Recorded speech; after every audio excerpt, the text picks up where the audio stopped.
When you ask someone what their favorite game series is, you'll probably get a nice range of responses. Some might say GTA, others might say Halo or Mario Kart. If you asked me, I would tell you that one of my favorite franchises was the Gears of War series. I started playing this franchise almost 5 years ago now, during the summer of 2021, after I graduated high school and was recovering from a foot surgery. A little bit of history about me: I was a junior in high school when the COVID lockdowns happened, and as a result, I had a lot of pocket change that I normally save to do things over the summer with, just saved up and sitting in my wallet. Instead of being smart and putting that money into the bank, I decided to buy an original Xbox and an Xbox 360 because I was really into video game collecting at this point, and I grew up with Sony consoles. I still am a collector, but to a lesser extent. During 2020, I played through the Halo series for the first time, and I will make a video on those. It's just taking a little longer to play the Halo games than I expected. That next year, I played the Gears series because why not? I had an Xbox 360 and it was an exclusive franchise. I was stuck on the couch with the cast and I also had nothing better to do. And I really enjoyed my time with the original 4 games. These were essentially a cornerstone, I guess, to my life, as corny as that sounds. Kind of the I'm no longer a kid era.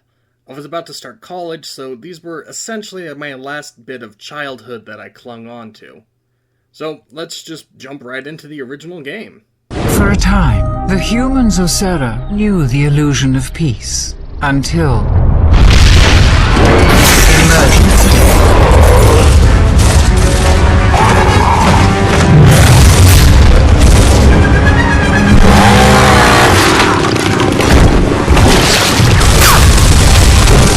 In time, their valiant defense was crushed. With billions dead, humans denied their enemy control by destroying their own civilization. Now, the long struggle against overwhelming odds approaches a final, desperate step.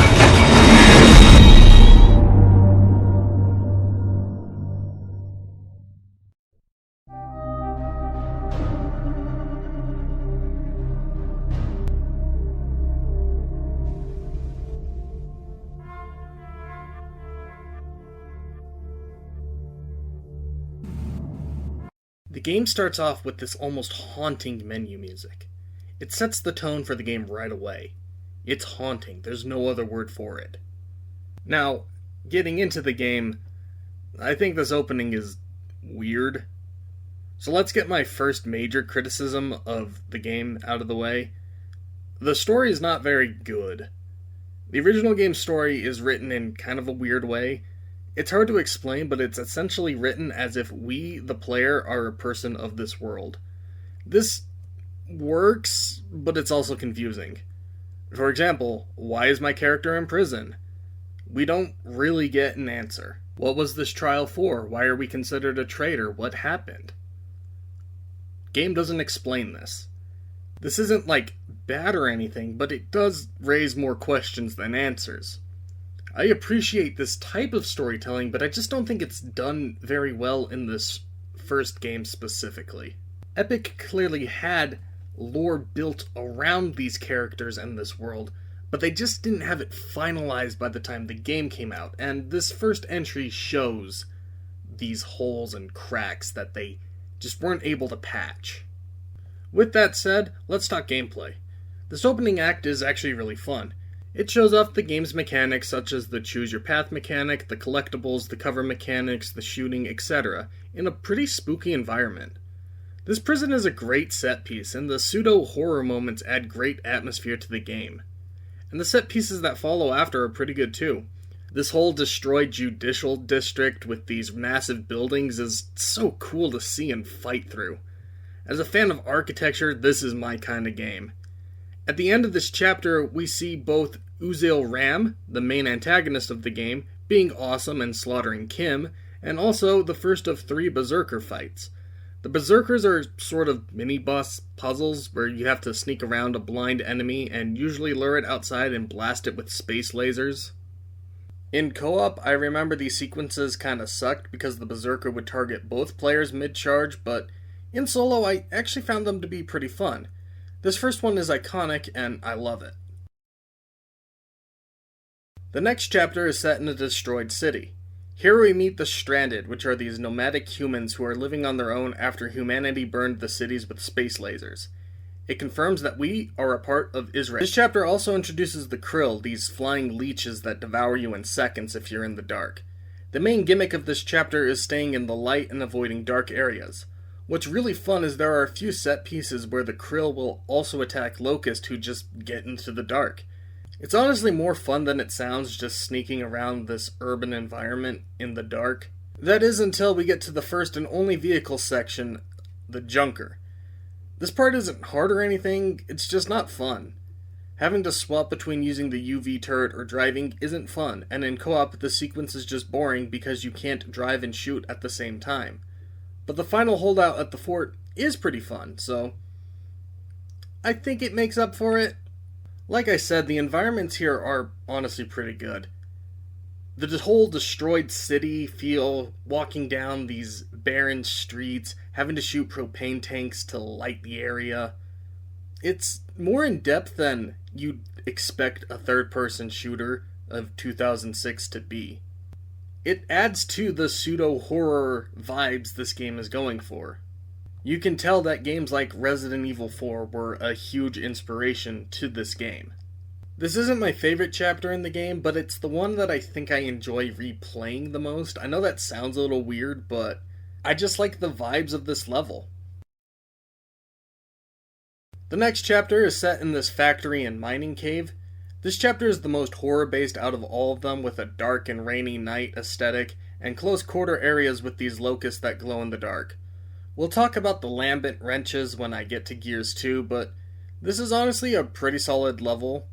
Finding this stranded guy here and forcing him to work with us and seeing how he just doesn't like the COG, the Coalition of Ordered Governments who we work for, is really cool, and it does add to the world building that they planted the seeds for, but just didn't really have the full idea of just yet.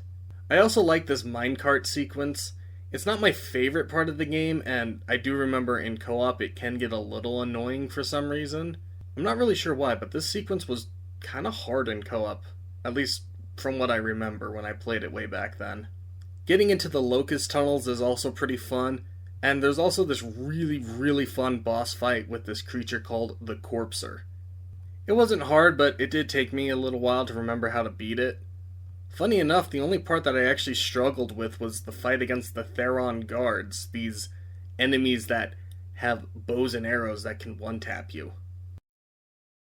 I just realized that I've been throwing out all these terms and words and phrases and stuff and haven't really bothered explaining it, so let's just take a quick little break and talk about the enemies in this game. You have your basic foot soldiers. They're called drones.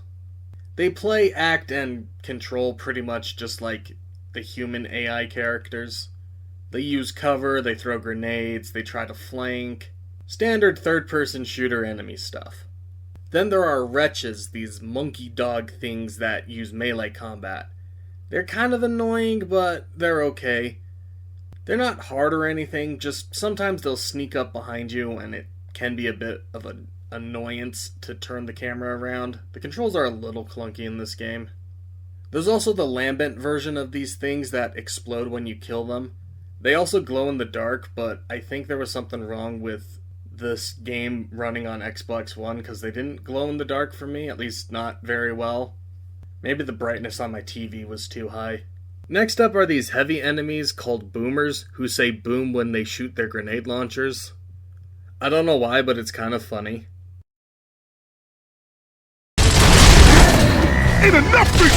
And the final enemy type is the Theron guards, who use these bow and arrow type weapons called torque bows that can one-tap you, but in exchange, you can use their bows to one-tap almost any enemy in the game, which is honestly really cool.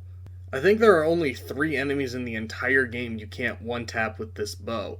Berserkers, because you're never allowed to shoot them at all. The Corpser boss, because, well, you can never use the bow against them, since the Theron guards are introduced after the Corpser boss. And the final boss of the game, which these bows do help kill him, but they can't instant kill him. Or maybe they can and I'm just dumb. But we'll talk more about that final boss later. Now, going back to the story for a little bit, the lore so far is that we have to use this thing to map out the enemy tunnels so we can nuke them with this special bomb.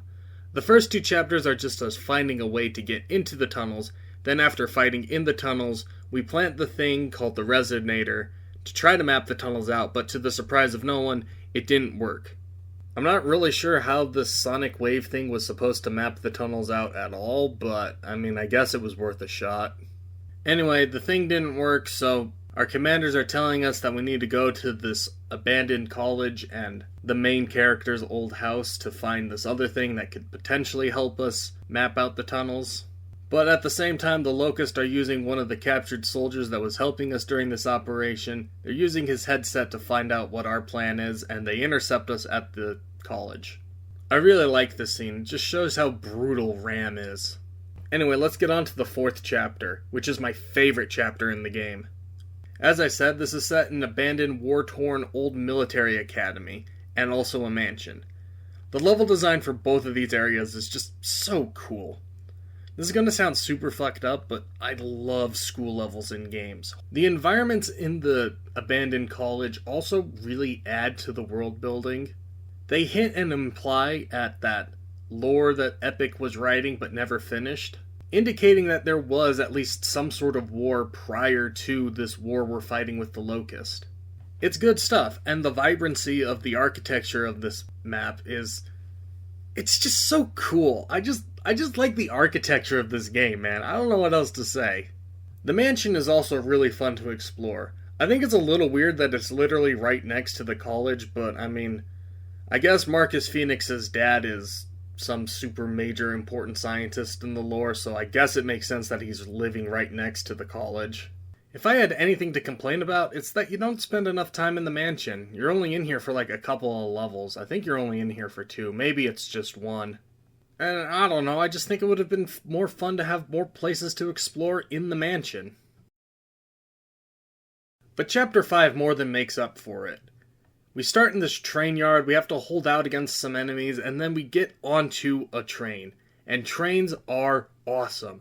Trains are always going to be the coolest set piece you can ever have in a video game. So getting to end this great game with this great train sequence is just awesome. We get 2 boss fights here, technically. The 3rd and final Berserker fight, which is very unique because this time around we don't get to use the Hammer of Dawn. Instead, we have to try to outwit it, put it on a different train car, and detach the train car. First time it happened, it gave me a pretty good jump scare because it just jumped the train car.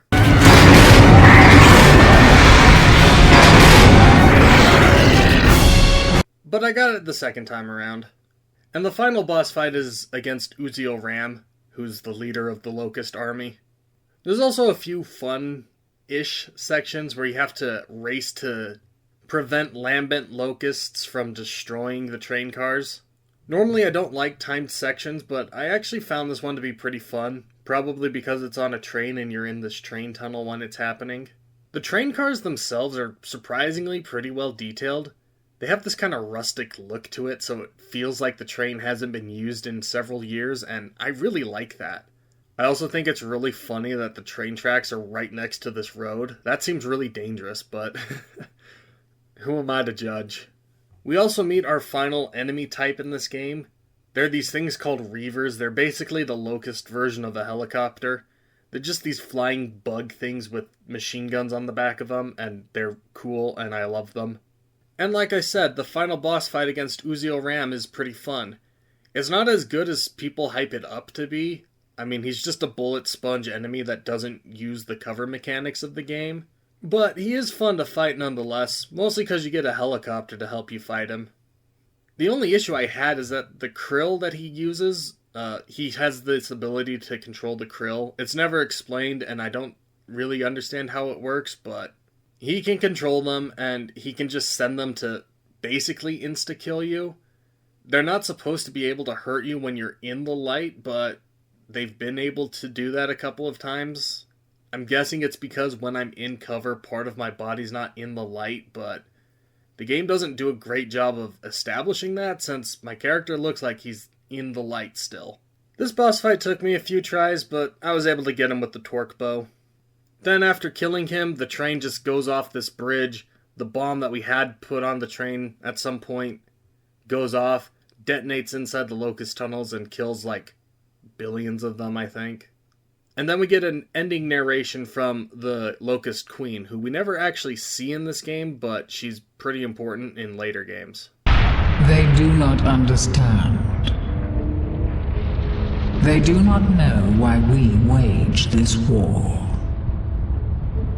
Why we cannot stop. Will not stop. Why we will fight and fight and fight. Until we win. Or we die. And we are not dead yet. So, future me here, I just realized that I forgot to talk about the second Berserker fight. It takes place in Chapter 4. I think I forgot to talk about it because it's my least favorite of the three. Basically, it's in this atrium-type room. You have to force it to run into these pillars to break the glass above it. I don't know why we can't just shoot the glass. Maybe we can. But you have to cause it to break the glass above you, and then you can use the Hammer of Dawn to kill it. I think I just don't like it because it feels kind of easy. The first and third one are kind of challenging. This one was just kind of dodge at the right time. But, I mean, it's fine. It's just not my favorite, and it's kind of unmemorable. Anyway, let's talk a little bit more about the gameplay mechanics. Since this game basically popularized the cover-based third-person shooting mechanics, it does a pretty good job creating this subgenre of shooters. Slamming your shoulder into a waist-high wall is impactful, and it actually works, which is kind of amazing for a first attempt. When you're behind a wall, you're pretty much safe from enemy fire. Blind firing is kind of OP because you're pretty accurate, but, I mean, you're not super accurate, so it's still like a risk-reward, I guess. The weapons are also pretty good. The Lancer chainsaw is just awesome. The Lancer is just such a cool gun. It's an assault rifle that has a chainsaw under it. Like, that's almost as cool as Space Marine having a sword with a chainsaw on it. Unlike most Gears of War games too, I actually found myself using more of the weapons in this game than less. Usually when I play Gears of War, I just use the Lancer, the bolt-action pistol, and whatever ranged or shotgun I find. But in this game, I found myself swapping between all sorts of weapons just whenever I came across them. The hammer burst is really good in this game, and it is an actual burst weapon in this game. The Gnasher shotgun is just really fun to use. The torque bow is probably my favorite weapon in the game because of how OP it is. I never really used the grenade launcher that the boomers use, but I also liked the long shot sniper rifle. It's just this single shot rifle that you have to reload after every shot, but it's actually pretty fun and I liked using it. Other than the boomer's grenade launcher, the only thing I never actually really used was the starting snub pistol, because that pistol's just terrible in every game it's in. There's also this, I don't know if it's a gun, but it's like a targeting thing for the Hammer of Dawn.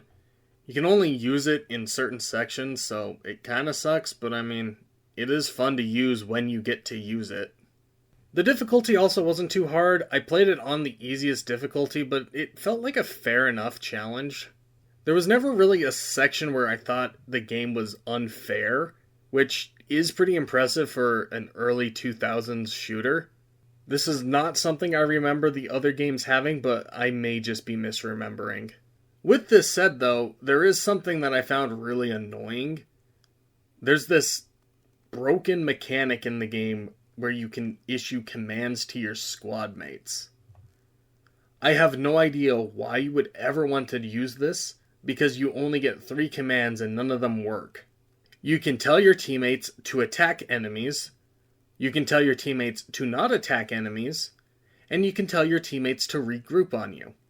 There is never a reason to tell your teammates to not attack enemies, and there's also never a time when your teammates are separated from you where using the regroup command brings them back to you. It almost feels like the game's missing a hold position or move there command, which would have made all 4 of these commands have some weight. If I could tell my team to hold fire and move to a certain position, then I move to a different position and then tell them to open fire, then regroup on me after we finish the fight, it would have made sense. But without this move or hold position command, there's no reason for these other 3 commands to exist.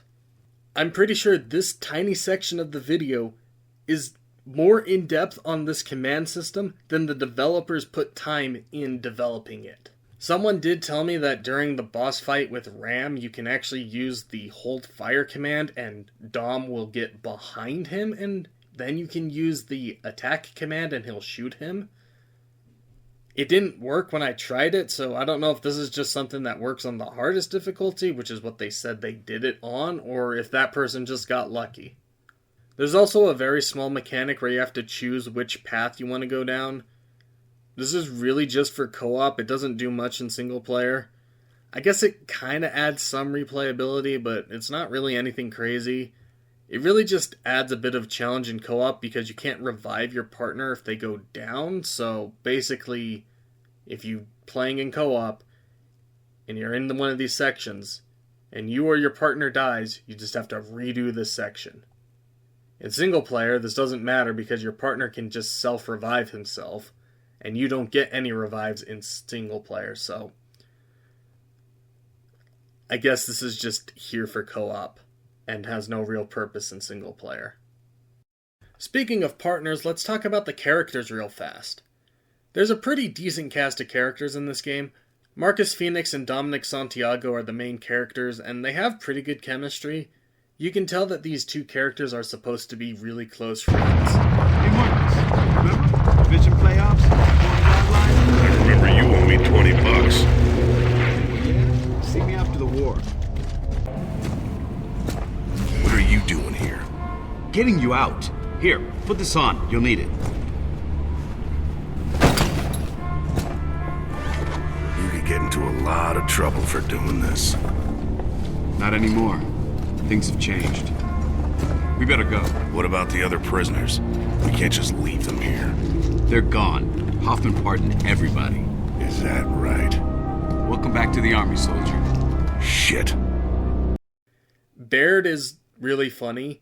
He's this annoying asshole who thinks he's smarter than everyone, and somehow it's not, like, annoying to hear. He just annoys the squad and acts smarter than them, and it's pretty funny. Get it on, man! Yeah! Alpha, we have visuals on your location. We'd like to have your ammo on our location right now. We gotta get out of here. It's gonna be dark soon. So? Delta, we now have a secondary target. You'll deploy your resonator in the Lethia Emulsion facility due west to your position. And you're in charge, Sergeant Phoenix, as of now. Sergeant? Copy that. We're clear for Ravens.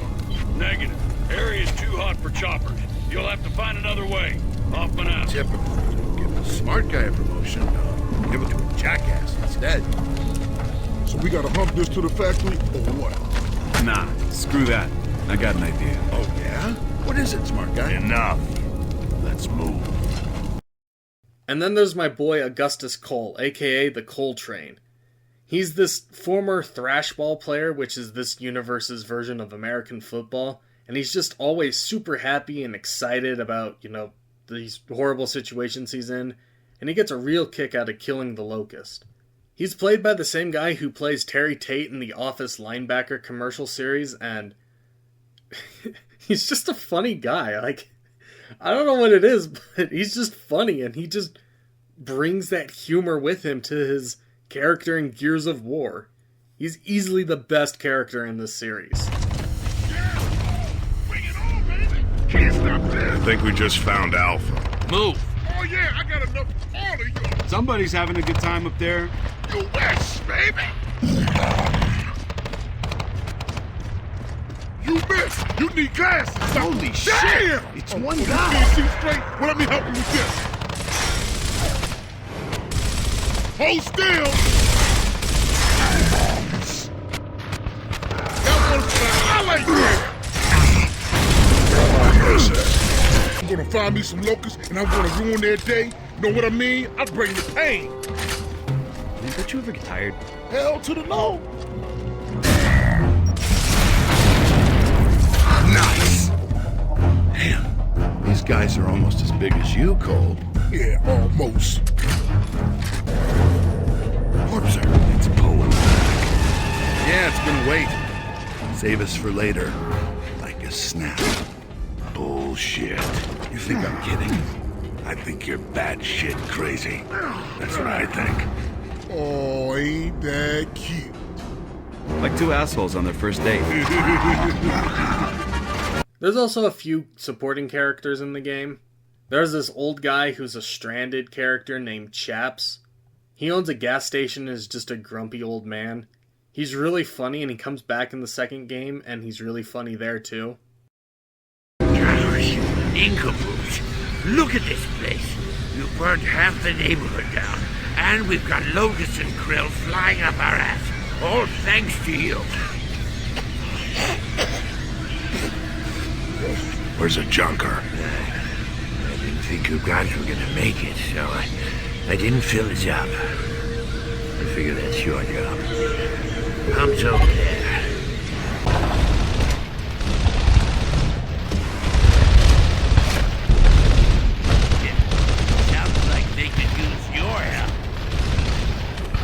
Let's do this.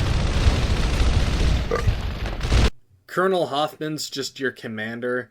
He doesn't really like Marcus because of some backstory that doesn't get explained. Read the accompanying book to find out what happened. But then he comes back to liking you at the end of the game because you did his mission for him. Anya's just the girl in the chair who just tells you what to do. She gets more development in the later games, but she's not really relevant in this one, other than always being in your ear. Anthony Carmine is just a nobody. His family has great lore in the series, but he doesn't do anything in this game except die.